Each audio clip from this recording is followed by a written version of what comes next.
Prelims ख़त्म हो चुका है। उम्मीद है अगर आपको थोड़ा रेस्ट लेना होगा तो आपने अभी तक ले लिया होगा। अब अगला सवाल यह है कि प्रीलिम्स के बाद करें क्या। हमें लगातार क्वेरीज आ रही थी कि जिनके स्कोर मार्क्स थोड़े कम आ रहे हैं या कुछ उतने कंफर्म नहीं है कि भाई 90s में ही है 80s में ही है, क्या करें, प्रिपरेशन स्टार्ट कर दें मेंस की या नहीं करें। तो इन सभी डाउट्स को देखते हुए हमने एक वीडियो प्रिपेयर किया है जिसमें हम ये डिस्कस करेंगे कि क्या अप्रोच होनी चाहिए, क्या आपको करना चाहिए अभी जो आपके लिए थोड़ा और लॉजिकल होगा, और हम क्या ऑफर कर रहे हैं आपके लिए, सभी डिस्कस करेंगे इस वीडियो में। तो welcome to only IAS and now after prelims what to do.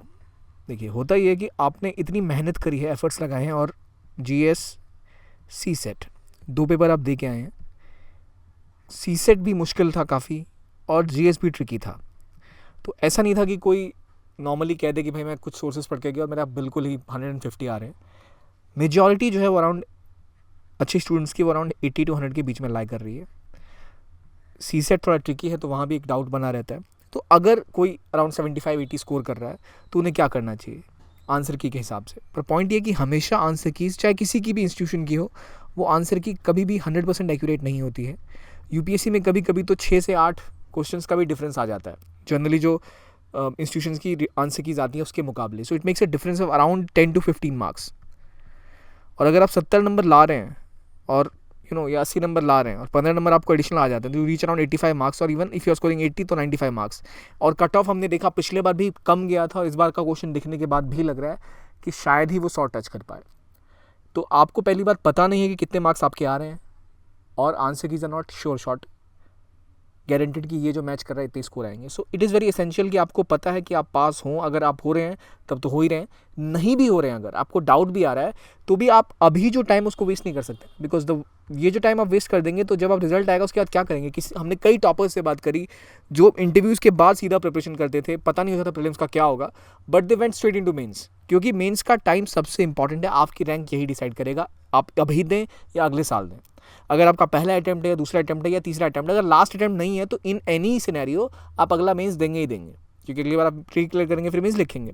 तो आपको अभी के अभी वेरी इंपॉर्टेंटली शुरू हो जाना चाहिए अपनी मेंस की जर्नी के ऊपर, क्योंकि अभी आप अगर ये सोच के चल रहे हैं कि भाई मेंस को टाइम बहुत कम है, एक सीरियसनेस आएगी जो अनटिल आपका पेपर आपके सामने नहीं आ सकती। अदरवाइज अगर आप एक साल बाद की सोचे तो जनरली आप देखिए वे एड क्या आपके पास, आपको GS तो पढ़ना ही पड़ेगा, ऑप्शनल तो पढ़ना ही पड़ेगा, ऐसे इंटरव्यू इन सब की तैयारी करनी पड़ेगी, तभी जाके आपका सिलेक्शन होगा, है या नहीं। पॉइंट तो ये कि आपको सिलेक्शन लेना है। तो यहाँ जो अभी पॉइंट आ रहा है कि अभी तक आपने जो प्रिपरेशन की विच वॉज प्रीलिम्स ओरिएंटेड, और अगर आप फर्स्ट अटैम्प्टर है या आपने शुरुआती प्रिपरेशन स्टेज की प्रिपरेशन में है तो आपने मोस्टली क्वेश्चन किए होंगे MCQ फॉर्मेट में। अभी तक जो प्रिपरेशन आपने करी होगी पिछले 2 महीनों में, सारा फोकस आपका करंट अफेयर, सारा फोकस आपका कैसे इन्वायरमेंट, मॉडर्न हिस्ट्री या पॉलिटी पे रहा होगा या इकोनॉमिक्स पे रहा होगा कि भाई कैसे प्रीलिम्स को पार पाएं। अब जो कम टाइम बच रहा है उसमें आपको आंसर राइटिंग करनी है। अचानक 80-90-100 दिन के अंदर आपको अपने आंसर राइटिंग पे काम करना है, ऑप्शनल पे काम करना है, टाइम बहुत कम है, और irrespective of how you are feeling you have to start preparation, क्योंकि आपको मेंस तो देना ही है, चाहे इस बार दे चाहे अगली बार दें। तो अगर आप अभी ये सोच के टाल देते हैं कि शायद मेरे नंबर कम आ रहे हैं और आपका सिलेक्शन बाद में हो जाता है रिजल्ट के बाद, तो आपके पास बहुत ही कम टाइम होगा प्रिपेयर करने के लिए। इन वर्स्ट के सिनेरियो आपका पेपर बहुत अच्छा नहीं गया लेकिन आपको लग रहा है कि शायद हो जाए, तो even on that 1% chance you should take your shot, you should prepare, क्योंकि आपको अगले साल मेंस देना है। और फिर वहाँ अगले साल यही प्रॉब्लम आएगी कि 100 दिन का टाइम होगा, आपको मेंस की प्रिपरेशन करनी होगी, क्योंकि अगर आप इस बार प्री नहीं निकाल पाए तो आपको अगले साल प्री के लिए और ज़्यादा टाइम देना होगा, क्योंकि आपको कंफर्म होना है कि हाँ प्री हो जाए, मेरा CSET की प्रिपरेशन हो जाए, GS की हो जाए, वहाँ भी मेंस के लिए आपको कोई 200 दिन का टाइम नहीं मिलेगा। तो ये वो टाइम है जहाँ सीरियसनेस के साथ आप आंसर राइटिंग की प्रैक्टिस कर सकते हैं, आप प्रिपरेशन कर सकते हैं, अपने ऑप्शनल पे अभी काम कर सकते हैं, चेक कर सकते हैं आंसर राइटिंग के साथ कि भाई कितना मेरा ऑप्शनल सिक्योर है या नहीं। क्योंकि फिर अगर आप प्रिपरेशन अगले साल के लिए कर रहे हैं तब भी आपको अक्टूबर से पहले एटलीस्ट आपको अपना ऑप्शनल खत्म कर लेना है। वो तभी होगा जब अगले 2 महीने में ऑप्शनल पर ढंग से सीरियसली काम करेंगे, एथिक्स के ऊपर काम करेंगे। So this is the time where you can focus on optional essay. ये 2 एरियाज आपको अभी के अभी करने चाहिए फर्स्ट प्रायोरिटी के हिसाब से। रिजल्ट आने से पहले ही आपको कोशिश करनी चाहिए कि भाई इन दोनों का थोड़ा खात्मा कर दें, ताकि अगर सिलेक्शन हो रहा है तो अच्छी बात है, नहीं हो रहा अगर बाय चांस दुर्भाग्य से, तो एटलीस्ट अगले अटेम्प्ट के लिए तो हम प्रिपेयर रहें।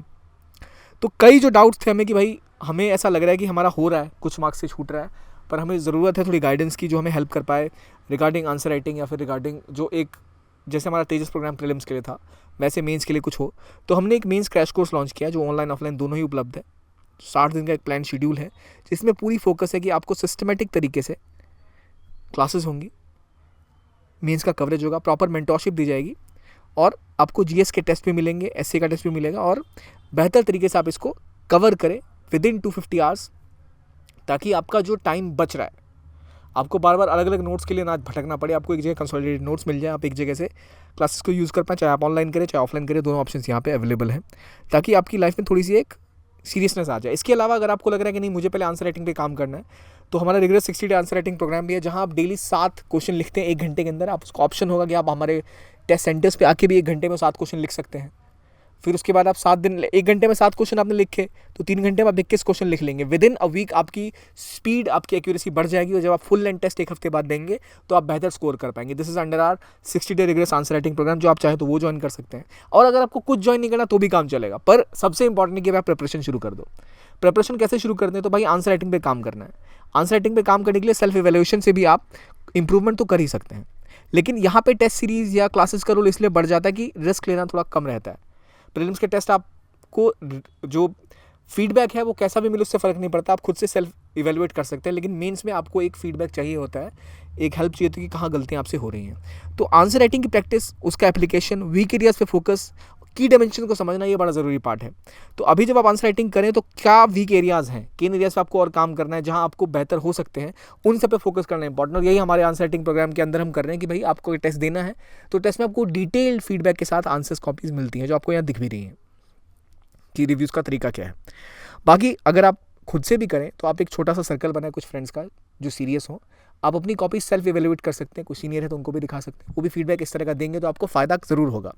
फिर बात आती है कि भाई आपको वहाँ आइडेंटिफाई हो जाएंगे कि आपके वीक एरियाज़ कौन से हैं, वीक एरियाज़ कौन से हैं और इंपॉर्टेंट टॉपिक कौन से हैं। 2 चीज़ समझना बड़ा इंपॉर्टेंट है, क्योंकि मेंस के क्वेश्चंस ऐसे हैं जो आप देखें पिछले 10 साल के तो आपको आइडिया लग सकता है कि करंट से काफ़ी रिलेटेड हैं, they are answerable. So it's essential कि आप वीक लिस्ट के टॉपिक बनाए जो आपके कमज़ोर हैं, कौन से आने के चांसेस दिख रहे हैं जो न्यूज़ में टॉपिक्स हैं, वो इसके लिए आप हमारा कंटेंट ले सकते हैं, किसी और जगह कंटेंट ले सकते हैं, पर आपको वो कंटेंट दिखना बड़ा ज़रूरी है और उसको टॉपिकली रिवाइज करना, और जो आपके नोट्स हैं उसको कंसोलिडेट करना, ऑप्टिमाइज़ करना, क्योंकि बार बार आप बढ़ा नहीं सकते नोट्स को अभी, तो वो ज़रूरी है। यानी आपको अपने ऑप्टिमाइजेशन पे फोकस करना है।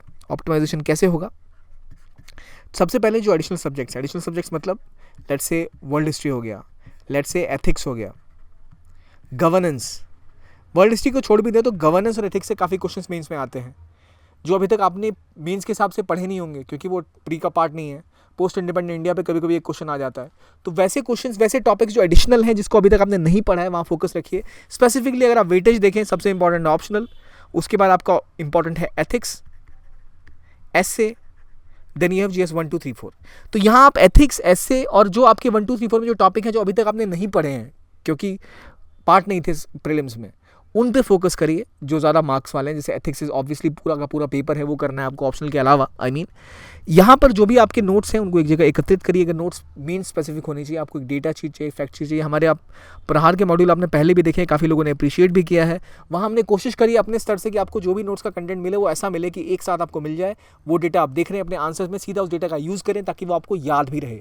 आंसर राइटिंग करवाने का क्रैश कोर्स का उद्देश्य यही है कि आप जो भी बुक से पढ़ रहे हैं उसको अप्लाई कर सकें, ताकि आप सीधा सीधा जाके आपको आंसर्स की प्रैक्टिस हो जाए, ताकि आप रेप्लिकेट कर पाए अपने एग्जाम में।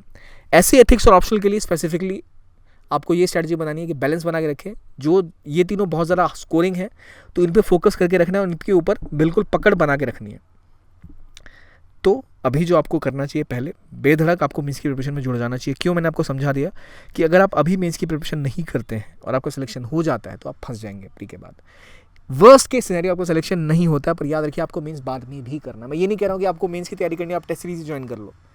आई मीन टू से कि भाई ऑप्शनल पढ़ना आप शुरू कर दो, आप एथिक्स पढ़ना शुरू कर दो। अभी गेस कर लो कि भाई 25 दिन के अंदर तो मुझे एथिक्स के कम से कम 3 टेस्ट लगा देने हैं, इतने आंसर लिख लेने हैं, या ये मैं ऑप्शनल आज करके जाऊँगा, हर हफ्ते एक ऐसे मैं लिखने वाला हूँ। अब वो टाइम है कि आपको लग ही जाना है, क्योंकि अगले साल भी आपको ये करना ही है। So you should do it right now. Current affairs को अपने मेंस के हिसाब से कैसे प्रिपेयर करना है उस पर फोकस करिए। मेंस के हिसाब से मतलब यहाँ आपको चाहिए डेटा इन द सेंस आप देख रहे हैं क्या इकोनॉमी की ग्रोथ रह रही है, आप देख रहे हैं एनरोलमेंट रेशियो क्या रह रहा है, आप देख रहे हैं कि भाई इंडिया का किस देश के साथ आयर का आंसर लिखें तो क्या बायलैटरल ट्रेड है, आप स्कीम के बारे में पढ़ रहे हैं कि भाई कितनी बदलाव हुए हैं, ताकि अपने आंसर्स को आप और ज़्यादा स्ट्रॉन्ग बना सकें। बार बार आपको उन टॉपिक्स को रिवाइज करना जो इंपॉर्टेंट है, न्यूज़ पे रहे हैं काफ़ी टाइम से, अपने आंसर्स को इंप्रूव करना है और अपने जो भी नोट्स हैं उनको ऑप्टिमाइज करना है। और इन सब को अगर आपको लग रहा है कि नहीं मेरी प्रिपरेशन है थोड़ी बहुत, I just need to practice, तो जैसे पहले बता चुका हमारा 60 day rigorous answer writing program है, जिसमें आप वीकली आंसर्स लिखते हैं, वीकली टेस्ट लिखते हैं और डेली आंसर्स लिखते हैं। फुल लेंथ आपको ऐसे भी मिलते हैं, प्रॉपर इवेल्युएशन होता है। ये आप एक ले सकते हैं अपने लिए, जो अगर आपको लगे ज़रूरत है तो, ताकि आपको एक शेड्यूल मिल पाए। But irrespective of the test series, irrespective of this program, इन सब के बिना भी आपको आंसर राइटिंग करनी बड़ी ज़रूरी है, जो आप खुद से भी कर सकते हैं भाई। एक बार मैं बता दूँ क्यों, क्योंकि आपको सिलेबस टाइम में ख़त्म करना है, तो इससे बेटर मौका नहीं मिलेगा। इस 90-100 दिन को बेस्ट यूटिलाइज़ करिए। बिल्डिंग ब्लॉक होगा, अगर इस बार नहीं हुआ तो अगले अटैम्प्ट के लिए, और आपको रिजेक्शन में डूबने से बचाएगा, डिप्रेशन में डूबने से। आपके पास एक फ्लो बनेगा, और ये फ्लो बड़ा इंपॉर्टेंट है कि मैं पढ़ते हुए जा रहा हूँ टाइम के हिसाब से। स्किल डेवलप होगी आंसर राइटिंग की, और अगर आपका टारगेट है जिस पर आपको मौका मिल रहा है, तो आपको ट्राई ज़रूर करना चाहिए, never give it up. And then main stage ही की बैटल है, यहीं से आपका सिलेक्शन डिसाइड होता है, आपकी रैंक डिसाइड होती है। तो इट्स वेरी एसेंशियल कि आप एग्जाम दें, और डिटेल के साथ दें, और फोकस के साथ दें। तो इसलिए बड़ा इंपॉर्टेंट है कि आप अभी के अभी प्रीलिम्स के बाद अपनी मेंस की प्रिपरेशन स्टार्ट कर दें। चाहे वो आप एक ग्रुप बना लें कुछ इंपॉर्टेंट फ्रेंड्स का, या फिर आप फोकस करें खुद से प्रिपेयर करने की, पर आपको इन टॉपिक्स पर भी काम करना शुरू कर देना चाहिए। आई होप आपने थोड़ा सा रेस्ट भी ले लिया होगा। This was all from our side.